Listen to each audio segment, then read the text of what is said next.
बंदो गुरुपद कंज कृपा सिंधु नर रूप हरि महामोह तम पुंज जासो वचन रविकर्णिक गुरु बिनु ज्ञान न उपजै गुरु बिनु मिले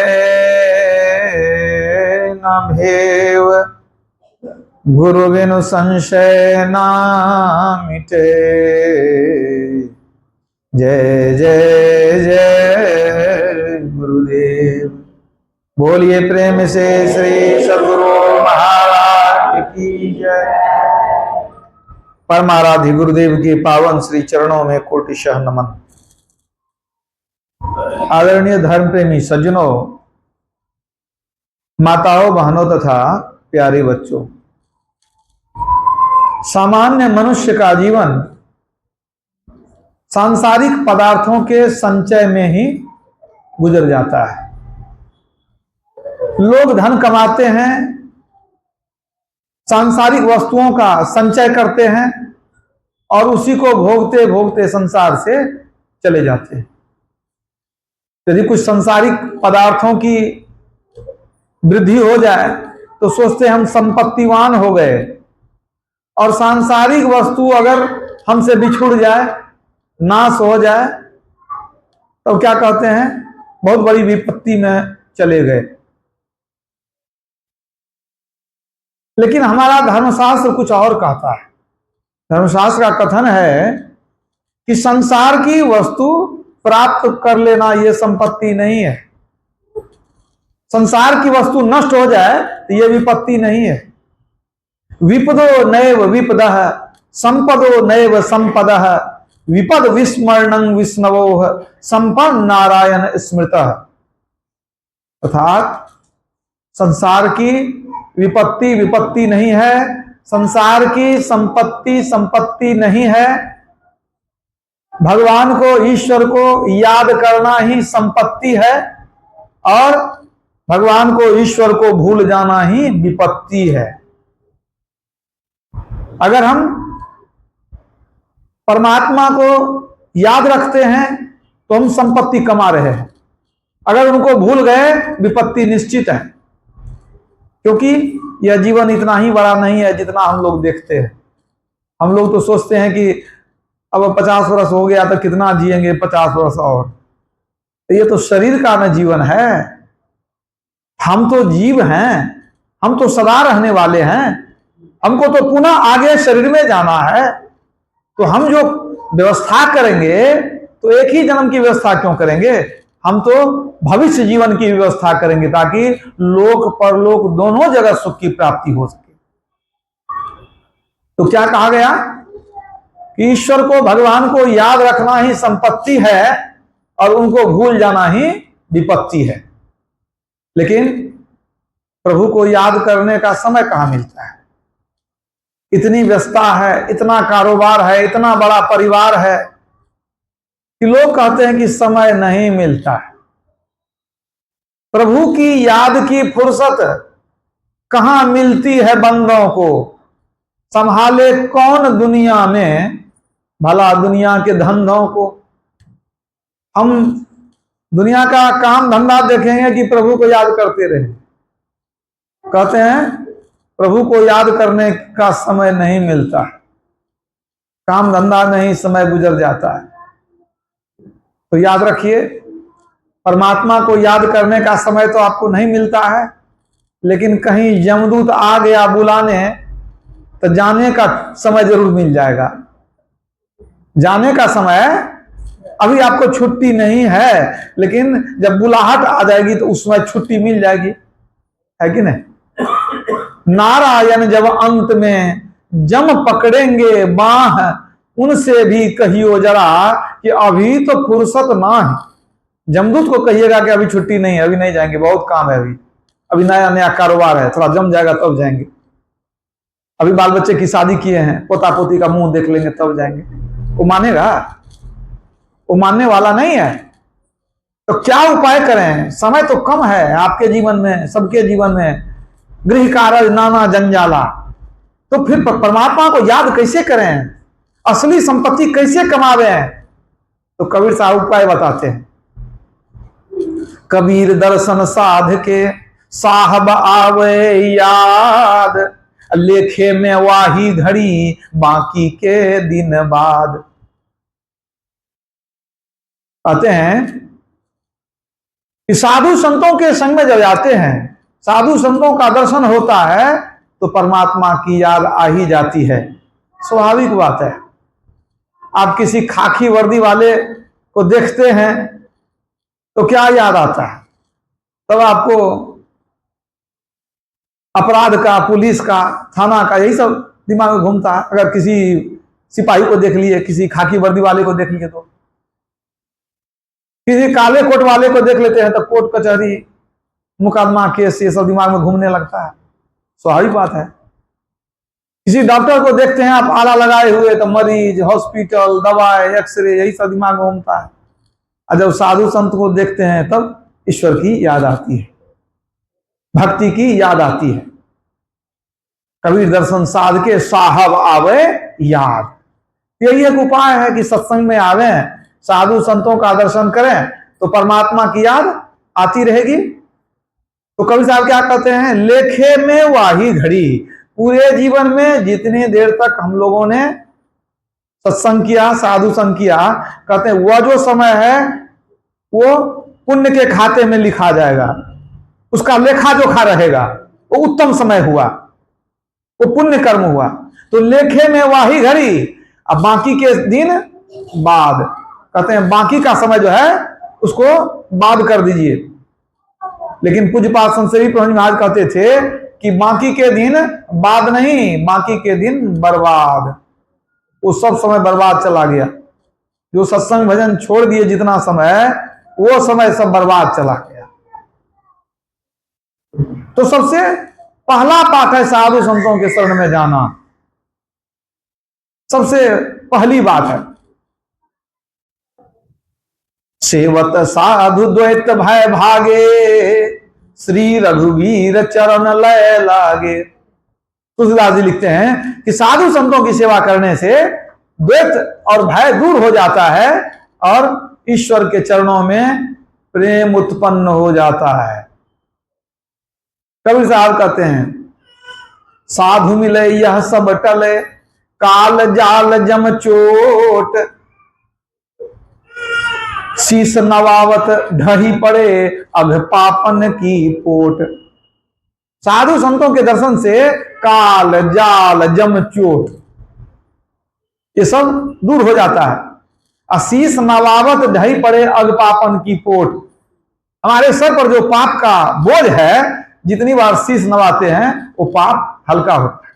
कबीर साहब कहते, इसलिए जही घर साधन पूजिए, हरि की सेवा नाही, ते घर मरघट जानिए, भूत बसे तीन माही।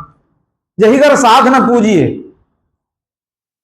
जिस घर में साधु का पदार्पण नहीं हो, साधु की कभी सेवा नहीं हो और हरि की भक्ति नहीं हो, तो कहते हैं ते घर मरघट जानिए। वह घर क्या है? मरघट, श्मशान है। भूत बसे तीन माही, वहां भूत जरूर बसेगा। जब साधु का चरण नहीं पड़ेगा तो वहां भूत बसेगा। तो साधु की इतनी महिमा है कि वर्णन नहीं किया जा सकता। विधि हर हरिहर कवि को विद्वानी, अकहत साधु महिमा सकुचानी। विधि हरिहर कवि को विद्वानी, ब्रह्मा विष्णु महेश कवि पंडित सरस्वती ये भी साधु की महिमा को ठीक ठीक बता नहीं सकते। तुलसीदास जी ने लिखा है सोमोसन कही जात न कैसे, असाक बनिक मणि गुण गण जैसे। तुलसीदास जी कहते हैं साधु की महिमा मैं भी नहीं कर सकता, उसी तरह जैसे साग बेचने वाला मणि के कीमत को नहीं बता सकता। तो आखिर ऐसी क्या महिमा है साधु की? संशय समन दमन दुख सुख निधान हरि एक, साध कृपा बिनु मिलहि नहीं, करिए उपाय अनेक। इस संसार में दुख को हरने वाले, सुख देने वाले, संशय मिटाने वाले कौन है? एकमात्र परमात्मा। परमात्मा मिल गए, सारे संदेह खत्म, सारे दुख समाप्त, सब सुख की प्राप्ति आपको हो जाएगी। संशय समन, दमन, दुख, असुख निधान हरि एक। सुख के निधान है वो, सुख के की खान है कौन? परमात्मा। लेकिन कब मिलेंगे वो? साधु कृपा बिनु मिलहि नहीं, करिए उपाय अनेक। कितना भी उपाय करके रह जाए, जब तब तीर्थ व्रत कुछ भी कर ले, लेकिन कहते हैं साधु की कृपा के बिना वो परमात्मा मिलने वाले हैं ही नहीं, और संसार में कोई उपाय नहीं है। इसलिए साधुनांग दर्शनं पुण्यं तीर्थभूता ही साधवा, तीर्थं फलति कालेन सद्य साधु समागमः। साधुनांग दर्शनं पुण्यं तीर्थभूता ही साधवा। साधु संतों का दर्शन पुण्य देने वाला होता है। साधु संत तीर्थ रूप होते हैं, लेकिन संसार के तीर्थ से इस तीर्थ का महत्व अधिक ऊंचा है। मुद मंगलमय संत समाजू, योग जगदम जंगम तीर्थ राजू। साधु संतों के संग को तीर्थराज प्रयाग कहा गया है, लेकिन वो जो प्रयाग है उत्तर प्रदेश में, उससे अधिक महिमा इस प्रयाग की गाई गई है। क्यों? तीर्थं फलति कालेन सद्यः साधु समागम। तीर्थ का फल कालांतर में कभी मिलेगा आपको, लेकिन साधु संग जो है ना, उसका फल तुरंत देखने में आता है। क्या देखने में आता है? मज्जन फल देखिए तत्काला, काक हो ही पिक बकऊ मराला। सत्संग करते करते कौआ कोयल हो जाता है, मतलब कटु बोलने वाला मीठा बोलने लगता है। बगुला हंस हो जाता है, मतलब मांसाहारी भी शाकाहारी हो जाता है। कबीर संगत साधु की जो गंधी की बास, जो कछु गंधी दे नहीं तो भी बास सुबास। कहते हैं कि साधु संतों की संगति करने से कैसा लाभ होता है? आप कभी इत्र के दुकान पर चले जाइए, मेला में इत्र की दुकान लगती है, अब वहां बहुत से लोग खरीदने वाले रहते हैं। आप वहां नजदीक में खड़े होकर के देखने के लिए चले जाइए। आप कुछ खरीदिए मत, कुछ मांगिए मत, सिर्फ खड़े रहिए, तो आपको वहां से खुशबू मिलने लगेगी। बिना पैसा खर्च किए खुशबू मिला कि? वो जो खुशबू बेचता है तो उसकी सुगंधी खड़े हुए लोगों को भी मिल जाती है। उसी तरह साधु संत कुछ दे नहीं दे, जो कछुगंधी दे नहीं तो भी वास सुवास, फिर भी उनके संग से मन पवित्र होता है। उनके शरीर से जो नैसर्गिक आभा निकलती है, सतोगुनी आभा निकलती है, वो हमारे मन को पवित्र कर देता है। इसी तरह यदि हम बुरे लोगों के बीच बैठते हैं तो उसकी भी बुरी आभा निकलती है जो मन को दूषित कर देता है।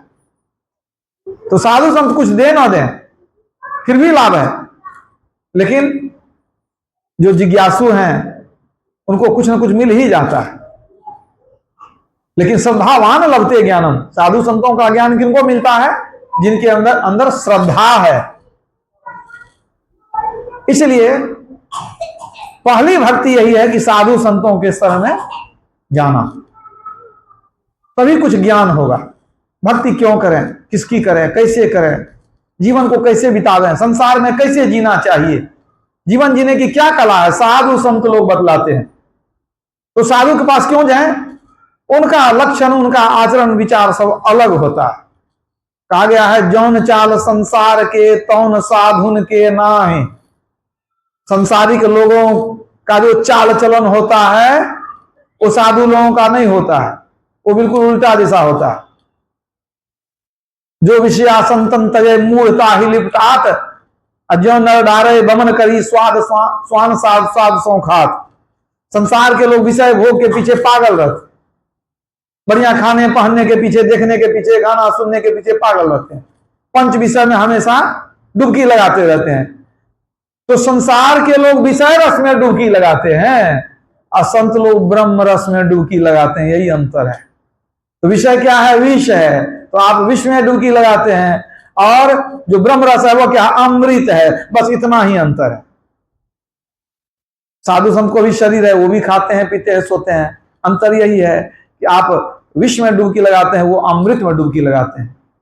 वो आनंद में डूबे रहते हैं, आप तनाव में डूबे रहते हैं। यही अंतर है दोनों में। किसी जमाने में एक साधु बाबा थे,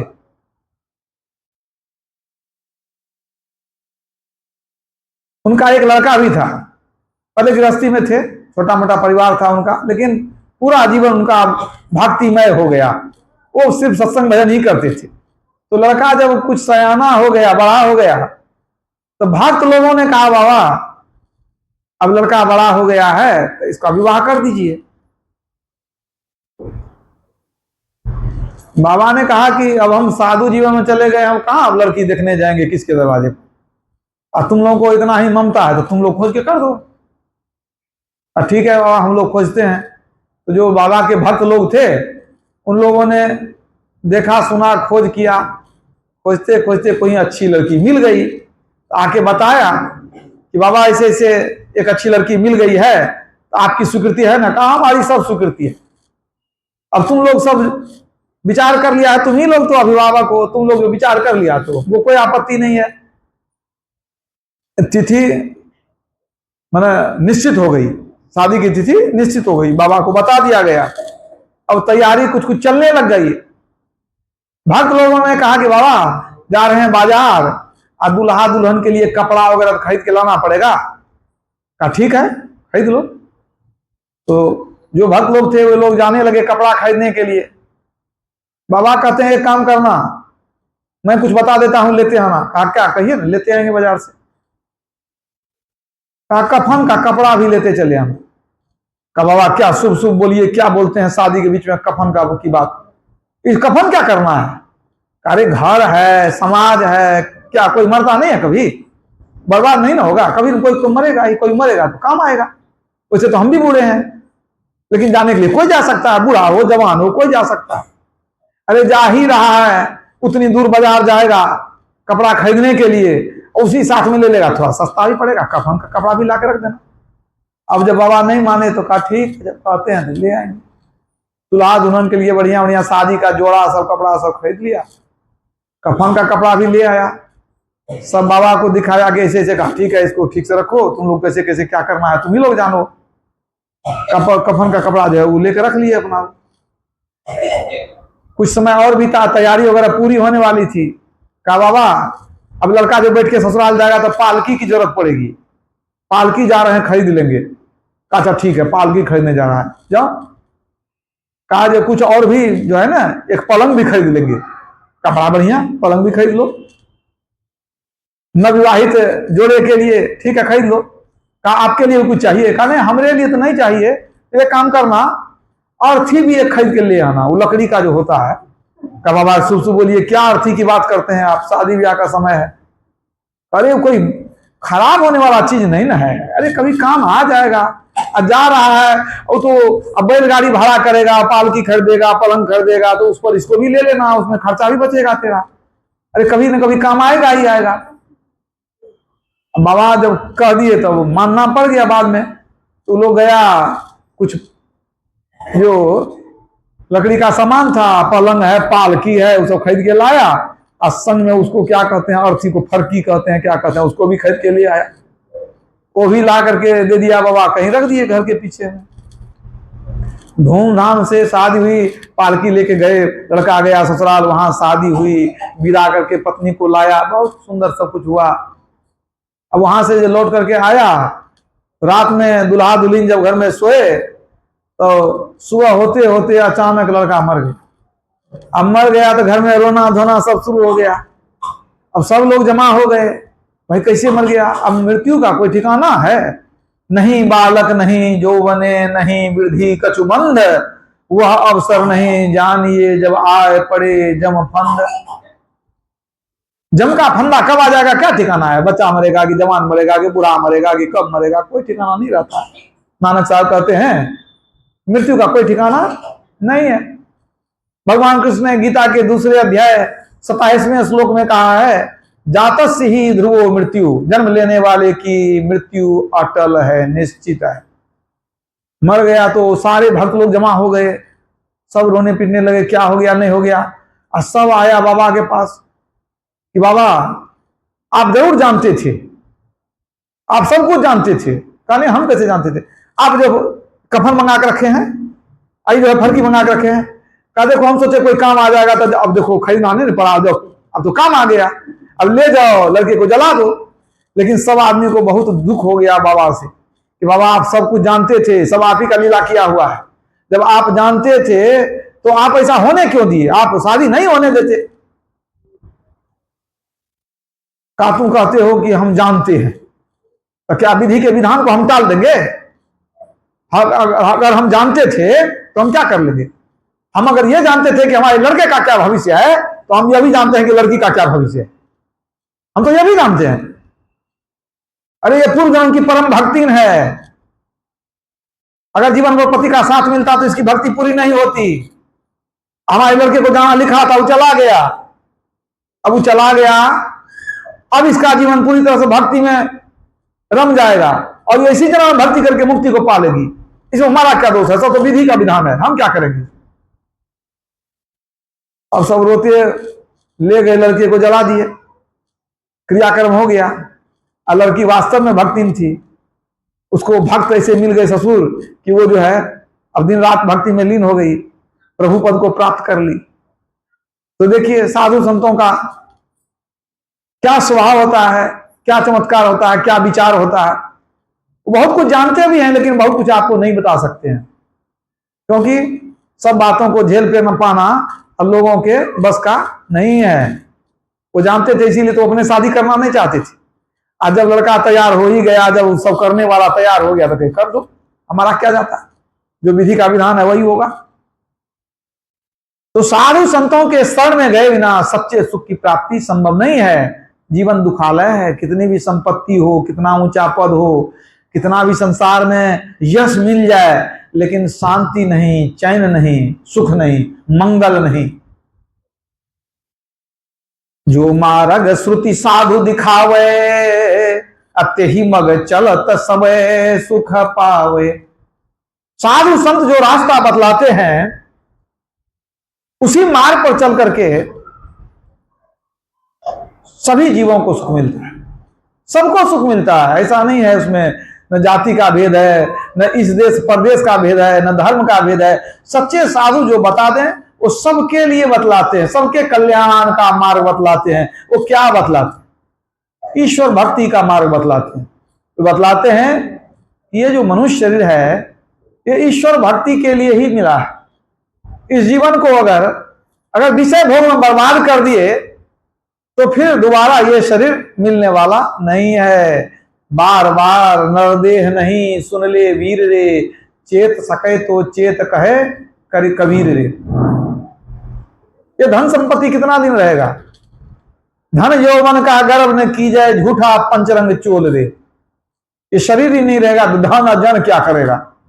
शरीर समाप्त हो जाएगा तो आपका क्या बचेगा? कुछ नहीं। तब आप जहां जाएंगे वहां की व्यवस्था कौन करेगा? ये भक्ति ऐसी है कि इस जीवन में भी सुख, मरने के बाद भी सुख, दोनों जगह सुख। यही एक पूंजी है जो साथ जाने वाला है। वरना दुनिया की संपत्ति को कोई लेकर के नहीं जाते हैं। ये भक्ति रूपी संपत्ति आगे तक जाती है। तो संत लोग सार भक्ति बतलाते हैं। बाहरी भक्ति तो लोग जानते ही, वो क्यों जाएंगे लोग संत साधु संत के पास पूछने के लिए?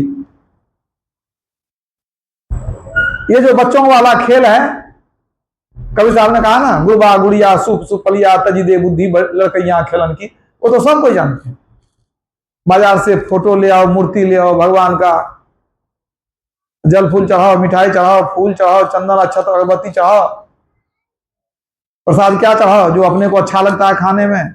अगरबत्ती कौन सा चढ़ाएंगे? जो कि आपको सुगंध जिसकी अच्छी लगती है। भगवान तो सुनते नहीं है, तो हम ही लोग सुनेंगे तो गंध तो हम ही लोग लेंगे, तो अच्छा वाला सुगंध होना चाहिए, है कि नहीं? भगवान को कपड़ा कैसा पहनेंगे? जैसा हम लोगों को अच्छा लगता है। भगवान क्या पहनेंगे? वो तो सभी शरीर में विद्यमान है, सभी शरीर उन्हीं का है। नहीं तो कहिए तो उनको कोई रूप नहीं, कोई शरीर नहीं, कोई आकार नहीं है। न तस्य प्रतिमा अस्ति यस्य नाम महद्यसा, वेद कहता है जिस परमात्मा का नाम और यश महान है उसकी कोई प्रतिमा नहीं, कोई रूप नहीं, क्या पहनाएंगे। तो देखिए कितने जन्मों से यही नकली भक्ति करते रहे, जन्म मरण के चक्र में घूमते रहे। अब मौका आया कि साधु संतों के शरण में आकर के कुछ सीख लें, कुछ समझ लें, अपना परलोक मना लें। जो मार्ग साधु संत बतलाएंगे उसी से मुक्ति होगी, उसी से कल्याण होगा। तो क्या बतलाते हैं? वो कहते हैं विषय भोग से मन को हटाओ, विषयन से जो रहे उदासा, परमारथ की जा मन आशा। जब तक विषय से हटेंगे नहीं, प्रभु पद में अनुराग नहीं होगा। कैसे प्रभु पद में अनुराग होगा? कैसे ईश्वर की तरफ प्रेम बढ़ेगा? दिन रात तो विषय में रहते हैं, मन चंचल रहता है, मन अपवित्र हो जाता है, विषय की गंदगी में डूबे रहते हैं। तो विषय से जो रहे उदासा, परमारथ की जामन आशा। धन संतान प्रीत नहीं जाके, विषय पदार्थ चाहनता के।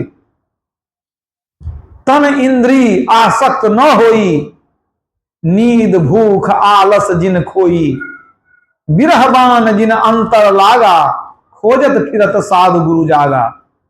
जब विरह का बाण लगेगा तब आप सच्चे साधु को खोजेंगे, तब आप गुरु को खोजेंगे। गुरु महाराज को वैराग्य का ऐसा बाण लगा कि परीक्षा देते देते, मैट्रिक के परीक्षा देते देते हॉल से निकल गए, गुरु की खोज में निकल गए। खोजे, बहुत जगह भटके, कितने गुरु को पाए, सच्चे गुरु जब तक नहीं मिले तब तक घूमते रहे। अंत में खोजत सतगुरु भेटी गेला शहर मुरादाबाद। कितना खोजना पड़ा, इतना कष्ट उठाए, कहां कहां नहीं घूमे।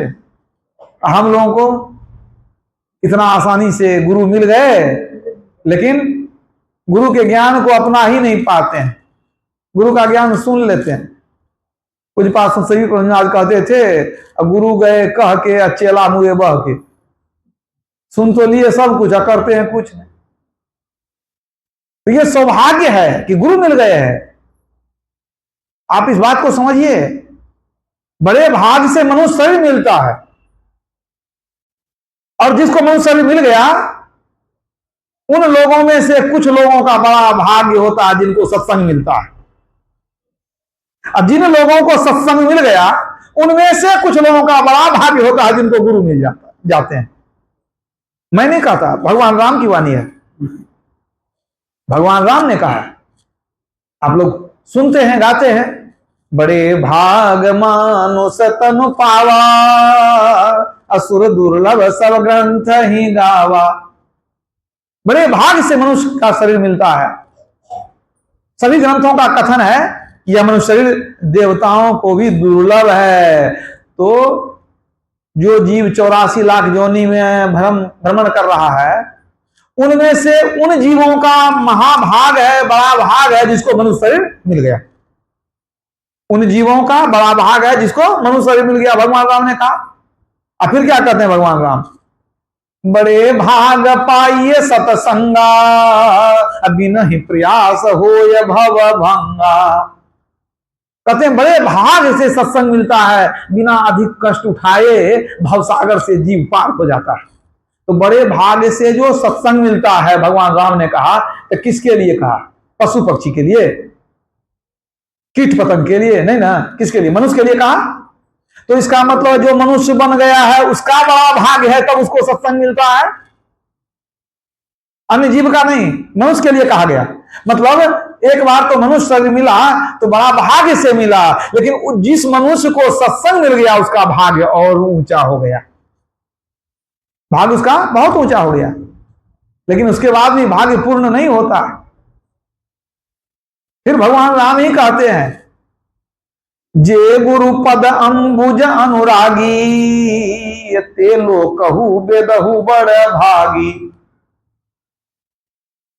लोक में और वेद में उस व्यक्ति को बड़ा भाग्यवान माना गया है जो गुरु के चरण कमल में अनुराग रखते हैं, जो गुरु के शरण में चला गया है, जो गुरु के शरणागत है, वह बड़ा भाग्यवान है। तो गुरु कहाँ मिलते हैं ये बताइए? हाट बाजार में, मेला में घूमने से गुरु मिलेंगे? नहीं मिलेंगे। कहाँ? सत्संग नहीं ना मिलेंगे। गुरु महाराज ने क्या कहा? करी सत्संग गुरु खोज करिए, चुनिए गुरु सच्चा, बिन सदगुरु के ज्ञान पंथ सब कच्चा ही कच्चा। करी सत्संग गुरु खोज करिए, सत्संग करते रहिए, करते रहिए, करते रहिए, साधु संतों के संग में जाते रहिए, अब तब गुरु को खोजिए, सच्चे गुरु को खोजिए। अगर यदि गुरु नहीं मिले तो बिन सदगुरु के ज्ञान पंथ सब कच्चा ही कच्चा। बिना गुरु के आप जो कुछ यहां धर्म कर्म किए सब कच्चा रह गया, वो सब पानी में चला गया। गुरु बिन माला फेरता, अगुरु बिन करता दान, अगुरु बिन सब निष्फल गया, बूझो वेद पुराण। तो भगवान राम कहते हैं कि लोक में वेद में वो बड़ा भाग्यवान है जो गुरु के शरण में गया। ठीक है, तो गुरु के शरण में कैसे गया? वो सत्संग में गया गुरु खोजने के लिए। कबीर साहब ने क्या कहा? मैं तो आन पड़ी चोरन के नगर, सत्संग बिना जियतर से। इस सत्संग में लाभ बहुत है, तुरंत मिलावे गुरु से। अब मूर्ख जन यह सार न जाने, सत्संग में अमृत बरसे। सत्संग में अमृत की वर्षा होती है। आप कहेंगे कौन सी अमृत की वर्षा होती है? तो याद रखिए, संतों की जो वाणी है वही असल में अमृत है। संत वचन वह सुधा, देव भी जिसके सदा भिखारी। संत वचन वह धन है जिसका नर प्रधान अधिकारी। संतों की वाणी को ही अमृत कहा गया है।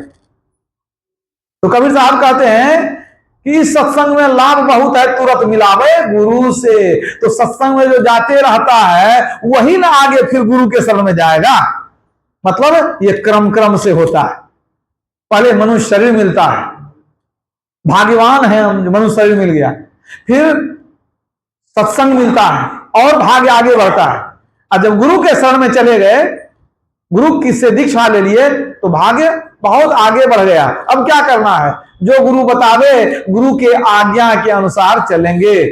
आज्ञा सम नौ सुसाहिब सेवा। जो गुरु बता दे उनकी आज्ञा में चलना चाहिए। तो गुरु क्या बतलाते हैं? जो सच्चे गुरु हैं, जो सदगुरु हैं, वो कोई भी हो, नानक साहब हो, कबीर साहब हो कि गुरु महाराज हो, सबका एक आम उपदेश क्या है? सदाचार का पालन करो और जप ध्यान करो। जप ध्यान ही असली भक्ति है, सार भक्ति है।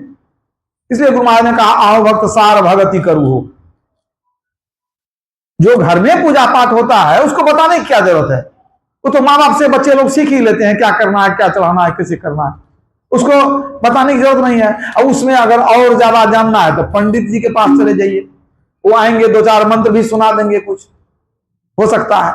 लेकिन ये जो भक्ति है, यही भक्ति करते करते करोड़ों जन्म से घूमते घूमते अभी तक जो है जन्म मरण के चक्र में है पड़े हुए, वही भक्ति तो किए होंगे। तो कहने का मतलब, ये जो बाहरी भक्ति है, ईश्वर में ले जाने वाली भक्ति है, आवागमन में घुमाने वाली भक्ति है, और जो गुरु दीक्षा देकर जप और ध्यान बतलाते हैं, यही एकमात्र भक्ति है जो ईश्वर से मिलाने वाली भक्ति है, जो हमको, और इसी भक्ति से मुक्ति मिलती है। तो सभी संतों ने कहा है कि मनुष्य शरीर मुक्ति पाने के लिए मिला है, उस भक्ति को जानो जिससे कि मुक्ति की प्राप्ति हो। गुरु महाराज क्या कहते हैं? केवल नर ही तन से मुक्ति को पावहु, याते यातन दुर्लभ मुक्ति कमावहु। केवल मनुष्य शरीर से मुक्ति मिलेगी। इसलिए ये जो मनुष्य शरीर मिला है तो भक्ति कर लो। अगर यदि भक्ति नहीं किए, मुक्ति को प्राप्त नहीं किए, तब क्या होगा? तो भगवान राम कहते हैं, सो परत्र दुख पावई, सिर धुन धुन पछताए, काल ही कर्म ही ईश्वर ही मिथ्या दोष लगाए। अगर सच्ची भक्ति नहीं जानेंगे, मुक्ति के मार्ग पर नहीं चलेंगे, तो क्या कहते हैं भगवान राम? सो परत्र दुख पावई, सिर धुन धुन पछताए। वह परलोक में दुख पाएगा, सिर धुन धुन करके पछताएगा, अकाल कर्म ईश्वर को झूठ ही दोष लगाते फिरेगा। लोग दोष दूसरे को लगाते हैं, कहते हैं काल बड़ा कराल होने नहीं दिया, कर्म जो है हमारे कर्म में लिखा हुआ नहीं था, इतने तो हम भी भक्ति कर लेते। कोई काल को दोष देते हैं, कोई कर्म को, और कोई ईश्वर को भी दोष देते हैं कि ईश्वर की मौज नहीं हुई। कुछ लोग कहते हैं कि ईश्वर की कृपा नहीं हुई, क्योंकि ईश्वर के कृपा के बिना एक पत्ता भी नहीं हिलता है, लोग कहते हैं। कि जब ईश्वर की कृपा के बिना एक पत्ता नहीं हिलता है, तो अगर ईश्वर की कृपा होती तो क्या हम दीक्षा नहीं लेते, क्या हम भी भक्ति नहीं करते? ईश्वर की कृपा नहीं हुई, इसीलिए हम भक्ति नहीं किए। अब सोचने की बात है कि हम लोग जीवन में जितना गलत काम करते हैं, पाप करते हैं, उसमें ईश्वर की इच्छा हो जाती है, कह देते हैं जा कर लो। और जब शुभ काम करने का समय आता है तो क्या ईश्वर रोक देते हैं? आपको विवेक दिया गया है, सोचने की शक्ति दी गई है, आप खुद समझ सकते हैं क्या करना चाहिए क्या नहीं करना चाहिए।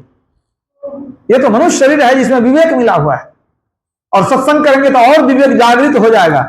आप उचित अनुचित का निर्णय कर सकते हैं, क्या करना चाहिए क्या नहीं करना चाहिए। तो जीवन थोड़ भया भव घोर, कहां धन जोड़ करोड़ बनावे। जीवन थोड़ा है, कब समाप्त हो जाएगा कोई ठिकाना नहीं है। इसलिए पानी कासा बुलबुला यह तन ऐसा होए, अब पीव मिलन को ठानिए, ना पड़ी रहिए सोए, ना पड़ी रहिए सोए, बहुरी नहीं मनुखा देही, आपुन ही कु खोज, मिले जब राम सनेही। ऐसे पड़े मत रहिए, बार बार मनुष्य नहीं मिलेगा, अपने को खोजेंगे तो राम मिल जाएंगे। आपुन ही कु खोज, मिले जब राम सनेही। हरि को भूले जो फिरे, सहजो जीवन छार, असुखिया तभी होए गो सुमरे गो करतार। जो ईश्वर को भूल करके संसार में दौड़ता है, उसका जीवन राख के समान बेकार है, और सुख की प्राप्ति तब होगी जब हम परमात्मा का सुमिरन भजन करेंगे। इसलिए सभी संत कहते हैं दीक्षा लेकर के जब ध्यान करो, अपने जीवन का कल्याण बनाओ। बोलिए प्रेम से श्री सद्गुरु।